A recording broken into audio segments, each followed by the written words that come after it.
दोस्तों आज के इस वीडियो में मैं आपको बताऊंगा कि एक सीलिंग पंखा को यदि हम कॉपर से रिवाइंड करते हैं तो उसमें कितना कॉपर लग जाता है। दोस्तों सीलिंग पंखा जो आता है वह ज़्यादातर 35 या फिर 36 नंबर के कॉपर से ही रिवाइंड किया हुआ रहता है। यदि हम 35 नंबर के कॉपर से सीलिंग पंखा को रिवाइंड करते हैं तो उसमें हम 20-20 टर्न कम कर देते हैं, और यदि हम 36 नंबर के कॉपर से रिवाइंड करते हैं तो उसमें हम 20-20 टर्न बढ़ा देते हैं। लेकिन दोस्तों 70% मिस्त्री भाई लोग ऐसे हैं जो सीलिंग पंखा को 200 ग्राम कॉपर में ही रिवाइंड करके निपटा देते हैं, जबकि यदि हम सही डाटा से सीलिंग पंखा को रिवाइंड करेंगे तो उसमें हमारा 250 ग्राम कॉपर जो है आराम से लग जाएगा। जैसे कि ये वाला सीलिंग पंखा जो है 14+14 क्वाल का है। इसके बाहर में टोटल 14 क्वाल है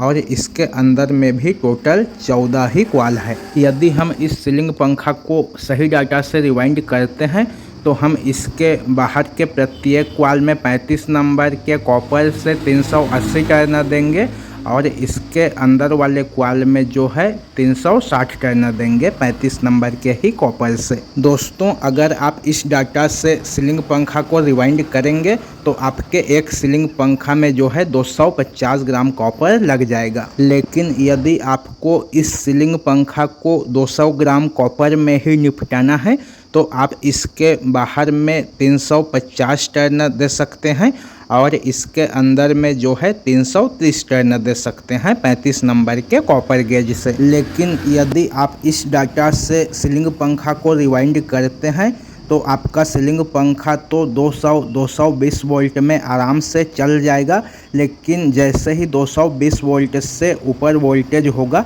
तो आपका पंखा जो है जल जाएगा। लेकिन यदि आप परफेक्ट डाटा से सीलिंग पंखा को रिवाइंड करेंगे तो भले ही उसमें आपका 250 ग्राम कॉपर लगेगा, लेकिन वह पंखा जो है आपका सालों साल चलेगा। 220 वोल्ट से ऊपर वोल्टेज में भी वह ज़्यादा हीट नहीं होगा।